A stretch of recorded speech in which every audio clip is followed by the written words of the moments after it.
So it is necessary that we busy ourselves in such good deeds in order to seek forgiveness from Allah.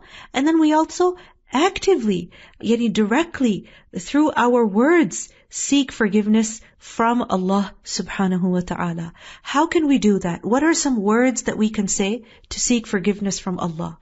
And these words are, of course, from the Sunnah. Alhamdulillah, yesterday we covered some du'as from the Quran. Today, inshallah, we will go over du'as from the Sunnah. The first statement that we can say to seek forgiveness from Allah is simply, Astaghfirullah. I seek forgiveness from Allah. The Prophet ﷺ would say this, Astaghfirullah. So when the moment you feel you have done something wrong, say Astaghfirullah. Another way in which we can seek forgiveness from Allah is Astaghfirullah wa atubu ilayh. I seek forgiveness from Allah and I repent to Him. And remember, the Prophet ﷺ said that I seek forgiveness from Allah and I repent to Him 100 times a day.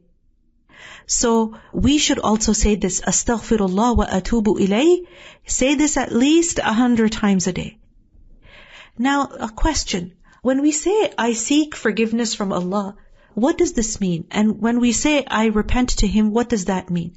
Because in some adhkar, we see that we're just saying, Oh Allah, forgive me. And in other adhkar, we are saying that, Oh Allah, forgive me, and also tub alayya, right? Or atubu ilayh. So, you're combining istighfar with repentance. Alright? You're combining istighfar with repentance over here. So what this means is that you're asking Allah to forgive you for the sins that you have committed until now.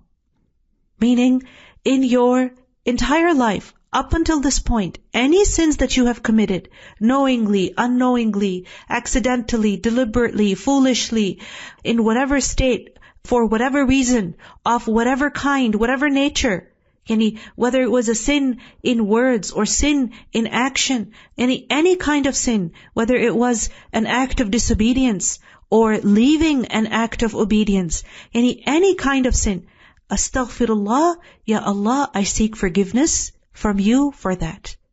So forgive me for all of the sins that I have committed up until this point. Atubu ilayh, I turn to you, or in other du'as we say, Watub alayya, that, Ya Rabb, turn in mercy on me. What this means is that you are repenting to Allah, and you are asking Allah to forgive you for the sins that you are engaged in right now, or the sins that you might commit in the future. And wa atubu ilayh, this in a way is your commitment that, Ya Rabb, I'm going to try my best to never do this again. I'm going to try my best to never commit the same mistakes again. This is my commitment. Wa atubu ilayh. And just because you are saying that, you are committing to change, to be better, it doesn't mean that you will certainly be better and you will be perfect and you will never make mistakes again. No, you are human, and for as long as you live, you will continue to slip here, there, a little bit more. Because you're human, you will make mistakes. But atubu ilayh, I repent to Him. This is your willingness to change, to improve. And that shows your sincerity in seeking forgiveness from Allah. And that shows that you truly dislike sins and you don't want them to be a part of your life. You want to move away from them. So, Astaghfirullah wa atubu ilayh.